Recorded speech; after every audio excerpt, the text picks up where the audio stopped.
Hello friends. അപ്പോൾ ഇന്നത്തെ video sari ഉടുക്കാൻ അത്രമേൽ ഇഷ്ടപ്പെടുന്ന കൂട്ടുകാർക്ക് വേണ്ടിയിട്ടാണേ. അപ്പോൾ നല്ല ഷേപ്പായിട്ട് സാരി ഉടുത്താൽ നല്ല ഷേപ്പായിട്ടൊക്കെ ഇരിക്കാൻ വേണ്ടിയിട്ട് നമുക്ക് ഇങ്ങനത്തെ ഒരു സംഭവം ചെയ്തെടുത്താൽ എല്ലാ സാരിയുടെ കൂടെ ഉടുക്കുകയും ചെയ്യാം. സാരിയുടെ കൂടെ മാത്രമല്ല, സ്കേർട്ടിൻ്റെ കൂടെ ഉപയോഗിക്കാം. അപ്പം ഇതേപോലെ പഴയൊരു ലെഗിൻസ് ഉണ്ടെങ്കിൽ എടുക്കുക. ഞാനിവിടെ ഒരു 1.5 മീറ്റർ മെറ്റീരിയലും കൂടി എടുക്കുന്നുണ്ട്. അതെന്താണെന്ന് ഞാൻ വഴിയേ പറയാം.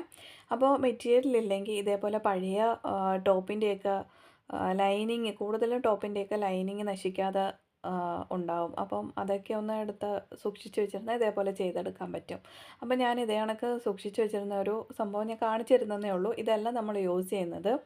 അപ്പോൾ ആ ഒരു പഴയ ലെഗിൻസ് എടുത്തിട്ട് വീഡിയോയിൽ കാണുന്നത് പോലെ തന്നെ സെൻറ്റർ നോക്കി മടക്കി ഇട്ടതിന് ശേഷം നമ്മൾ എത്രയാണോ ലെങ്ത്ത് വേണ്ടത്, നമ്മൾ ഹിപ്പിൻ്റെ സൈഡിൽ നിന്ന് നമ്മൾ ആ ഒരു ലെഗിൻസൊക്കെ ഇടത്തില്ലേ, അവിടുന്ന് നമ്മൾ മുട്ടിന് മുകൾ ഭാഗം നിൽക്കത്തക്ക വിധത്തിൽ വേണം കട്ട് ചെയ്തെടുക്കാനായിട്ട്. അപ്പോൾ എത്രയാണോ ലെങ്ത്ത് വേണ്ടത്, ഞാനിവിടെ ഒരു 12-12.5 ആണെന്ന് തോന്നുന്നു കാണിക്കുന്നത്. അപ്പം അത് വെച്ചിട്ട് കട്ട് ചെയ്ത് മാറ്റാം. അപ്പം ഈ ഒരു ട്രിക്ക് നിങ്ങൾക്ക് ഇഷ്ടപ്പെടുവാണെങ്കിൽ വീഡിയോ ലൈക്ക് ചെയ്യാൻ മറക്കല്ലേ. ചാനൽ സബ്സ്ക്രൈബ് ചെയ്യാതെയാണ് വീഡിയോ കാണുന്നതെങ്കിൽ ഒന്ന് സബ്സ്ക്രൈബ് ചെയ്ത് സപ്പോർട്ട് ചെയ്യാൻ മറക്കല്ലേ. അപ്പോൾ പറഞ്ഞ പോലെ അതേ കണക്ക് എത്രയാണോ വേണ്ടത്, ലെങ്ത്ത് വേണ്ടത്, അതിനനുസരിച്ച് നമുക്കത് കട്ട് ചെയ്ത് മാറ്റാം. ഞാനിപ്പോൾ ഇത് നേരത്തെ ഒരു പഴയ ലെഗിൻസിൻ്റെ കട്ട് ചെയ്ത് വെച്ചിട്ടുണ്ടായിരുന്നു. അപ്പോൾ അതെടുത്ത് സ്റ്റിച്ച് ചെയ്യാമെന്ന് ഓർക്കുമ്പോഴാണ് ഇങ്ങനത്തെ ഒരു ഐഡിയ നിങ്ങൾക്കും കൂടി കാണിച്ചു തരാമെന്ന് ഓർത്തത്. അപ്പോൾ ഈ രീതിയിലൊന്ന് കട്ട് ചെയ്തെടുത്താൽ നമ്മൾ സ്റ്റിച്ച് ചെയ്ത് കഴിയുമ്പോഴത്തേക്കും നമ്മളെ ഹിപ്പിൻ്റെ സൈഡിൽ ആ ഒരു നല്ലൊരു ഷേപ്പിൽ ഇരിക്കുകയും ചെയ്യും. നമ്മൾ ചെറിയ ഉണ്ണിവയറൊക്കെ ഉണ്ടെങ്കിൽ അതൊന്ന് ഒതുങ്ങുകയും ചെയ്യും. അപ്പം ഇതൊന്ന് ട്രൈ ചെയ്ത് നോക്കാൻ മറക്കല്ലേ. അപ്പോൾ പറഞ്ഞ പോലെ നമ്മൾ കറക്റ്റായിട്ട് കട്ട് ചെയ്ത ഭാഗമൊക്കെ ഒന്ന് കറക്റ്റ് ഷേപ്പ് ചെയ്ത് കൊടുത്തതിന് ശേഷം നമുക്ക് ആ ഒരു താഴോട്ട് ഒരു സ്കേർട്ട് പോലെ ചെയ്തെടുക്കണം, നല്ല വിരിവിൽ. എന്നാൽ മാത്രമേ നല്ല ഷേപ്പിനായിട്ട് നമ്മൾ ഒരു മെർമെയ്ഡ് സ്കേർട്ട് പോലെ ചെയ്തെടുക്കാനാണ് ഉദ്ദേശിക്കുന്നത്. ഓക്കെ. അപ്പോൾ നമ്മൾ ഇതേപോലെ ആ ഒരു 1.5 മീറ്റർ മെറ്റീരിയൽ കോണോട് കോണായിട്ട് മടക്കിയതിന് ശേഷം ആ ഒരു ലെഗിൻസിൻ്റെ പീസ് നമ്മൾ മുകളിൽ വെച്ച് അവിടെ നിന്ന് താഴെ നമുക്ക് എത്രയാണോ ലെങ്ത്ത് വേണ്ടത്, നമ്മൾ ബാക്കി ലെങ്ത്ത് എത്രയാണോ വേണ്ടത് ആ ലെങ്ത്ത് മാർക്ക് ചെയ്തെടുക്കാം. വീഡിയോയിൽ കാണുന്നത് പോലെ തന്നെ കുറച്ച് നീക്കി നമുക്ക് ആ ഒരു ലെങ്ത്ത് അങ്ങേയറ്റം മുതൽ ഇങ്ങേയറ്റം വരെ ലെങ്ത്ത് മാർക്ക് ചെയ്തെടുക്കാം. അതിനുശേഷം കട്ട് ചെയ്ത് മാറ്റാം.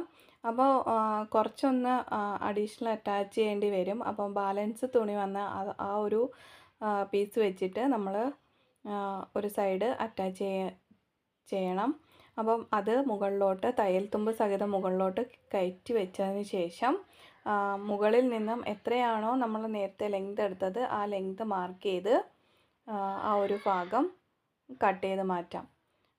എനിക്ക് പ്രോപ്പറായിട്ട് ഫോൺ സ്റ്റാൻഡിൽ വയ്ക്കാൻ പറ്റാത്തതുകൊണ്ടാണ് കേട്ടോ ഈ ഒരു ഷേക്ക് വരുന്നത്. അത് ക്ഷമിക്കുക. ഇങ്ങനത്തെ ഒരു ഐഡിയ നിങ്ങളിലേക്ക് എത്തിക്കണം, അത് മാത്രമേ ഉള്ളൂ എൻ്റെ ഉദ്ദേശം.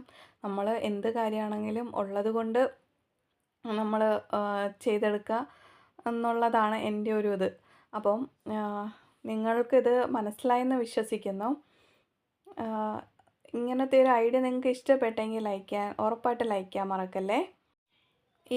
ഈ ഐഡിയ നിങ്ങൾക്ക് ഇഷ്ടപ്പെട്ടെങ്കിൽ നിങ്ങളുടെ ഫ്രണ്ട്സിനും കൂടി ഒന്ന് ഷെയർ ചെയ്ത് കൊടുക്കാൻ മറക്കരുതേ. അവരും കൂടി ഒന്ന് ട്രൈ ചെയ്ത് നോക്കട്ടെ. ഇനി നമ്മൾ ആ ഒരു ലെഗിൻസിൻ്റെ കട്ട് ചെയ്ത് വെച്ചിരിക്കുന്നത് ആ സൈഡ് ഭാഗം ഒന്ന് ഷേപ്പ് ചെയ്ത് കൊടുക്കണം. അല്ലെങ്കിൽ നമ്മൾ സ്റ്റിച്ച് ചെയ്ത് കഴിയുമ്പോഴത്തേക്കും അത് 2 സൈഡായിട്ട് തൂങ്ങി കിടക്കാനായിട്ട് ചാൻസ് ഉണ്ട്. അപ്പോൾ അത് ഒഴിവാക്കാനാണ് ഇങ്ങനെ കട്ട് ചെയ്യുന്നത്. അതിനുശേഷം നമുക്കത് ഒരു ലെഗിൻസിൻ്റെ ഭാഗവും ആ സ്കേർട്ടിൻ്റെ മുകൾ ഭാഗവും കൂടി ജോയിൻ ചെയ്തെടുക്കുക. ഇതേപോലെ പിൻ ചെയ്ത് വെച്ചിട്ട് ജോയിൻ ചെയ്യാം. നമ്മൾ കൈത്തുന്നൽ തുന്നുന്നവർക്കായാലും ഇങ്ങനെ ചെയ്തെടുക്കാനായിട്ട് പറ്റും. അപ്പോൾ ഫൈനൽ ലുക്ക് ഇതാ ഇങ്ങനെയാണ് കിട്ടിയിട്ടുണ്ടായിരുന്നത്. കറക്റ്റ് ഒരു മെർമെയ്ഡ് സ്കേർട്ടെന്ന് പറയുന്നത് പോലെ തന്നെ നമുക്ക് കിട്ടിയിട്ടുണ്ട്. അപ്പോൾ ഇതൊന്ന് ട്രൈ ചെയ്ത് നോക്കാൻ മറക്കല്ലേ. വീഡിയോ ഇഷ്ടപ്പെട്ടാൽ ലൈക്ക് ചെയ്യുക, ചാനൽ സബ്സ്ക്രൈബ് ചെയ്ത് സപ്പോർട്ട് ചെയ്യുക. Thank you.